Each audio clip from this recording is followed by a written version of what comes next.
PT-109, 1963. A detailed plot summary. PT-109 is a biographical war film that tells the true story of John F. Kennedy's experiences in World War II while commanding a patrol torpedo boat in the Solomon Islands. The film, starring Cliff Robertson as Kennedy, was released while Kennedy was still serving as president, making it a unique cinematic portrayal of a sitting U.S. leader. Introduction. Kennedy's arrival. The film begins in August 1942, when Lieutenant John F. Kennedy arrives in the Solomon Islands after his assignment as a motor torpedo boat commander. The Pacific War is raging, and Kennedy, a young officer from a well-known political family, is eager to prove himself in combat. Upon his arrival, he is assigned the battered PT-109, a patrol torpedo boat in need of extensive repairs. Kennedy quickly gains the loyalty of his crew, including his executive officer Ensign Leonard Tom, and other enlisted sailors such as Raymond Starkey, Edgar Maurer, Maurice Koval, and George Ross. Together, they work tirelessly to restore PT-109 to working condition.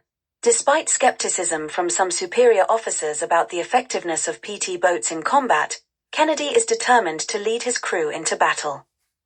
Early missions and leadership. Under Kennedy's command, PT-109 embarks on several reconnaissance and combat missions. One of the first critical operations involves rescuing a group of stranded Marines who are trapped on a Japanese-occupied island. Kennedy demonstrates his leadership by maneuvering PT-109 through dangerous waters under heavy enemy fire. His bravery earns him the admiration of both his crew and the Marines he rescues. As PT-109 continues its missions, Kennedy begins to understand the challenges of guerrilla warfare in the Pacific. The crew faces constant threats from Japanese aircraft, naval vessels, and hidden shore batteries. However, Kennedy remains calm under pressure and develops tactics to evade enemy patrols. The fateful night, collision with the Japanese destroyer. On the night of August 2, 1943, PT-109 is assigned to a patrol mission near the Blackett Strait, an area frequently traveled by Japanese naval forces. Kennedy and his crew, under the cover of darkness, search for enemy ships, hoping to intercept a convoy. The night is eerily still, and visibility is poor. Suddenly, without warning, a Japanese destroyer, the Amagiri, appears out of the darkness and collides with PT-109, slicing the boat in half. The impact is devastating. 2 crew members are killed instantly, and the remaining survivors are thrown into the water. The destroyer continues on its course, unaware that Kennedy and his crew have survived the collision. As debris floats around them and the sea remains perilous, Kennedy quickly assesses the situation. With the wreckage burning and sinking, he orders the surviving crew to abandon the ship and swim toward the nearest island. Survival on the island. Kennedy and his crew manage to reach Plum Pudding Island, a small, uninhabited strip of land. The survivors are exhausted, injured, and without food or water. Kennedy takes charge, ensuring that everyone is accounted for.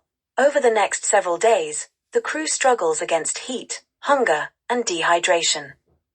Despite his exhaustion, Kennedy personally swims long distances between nearby islands, searching for help. At one point, he encounters native Solomon Islanders, whom he convinces to assist in delivering a message to the Allied forces. Kennedy carves a rescue message into a coconut shell, detailing their location and requesting aid. Rescue and aftermath.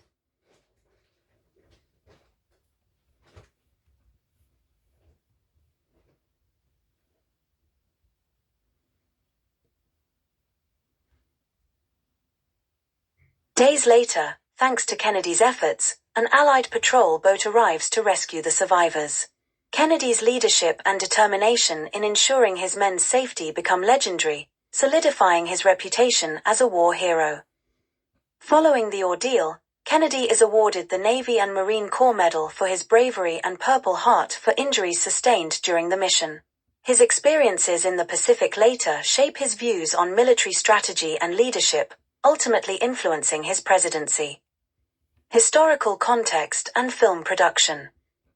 PT-109 was the first major film about a sitting U.S. president. Its production was heavily supervised by the White House, ensuring a respectful and accurate portrayal of Kennedy's wartime service. Kennedy himself was involved in some casting decisions, reportedly preferring Warren Beatty for the role, though Cliff Robertson was ultimately chosen.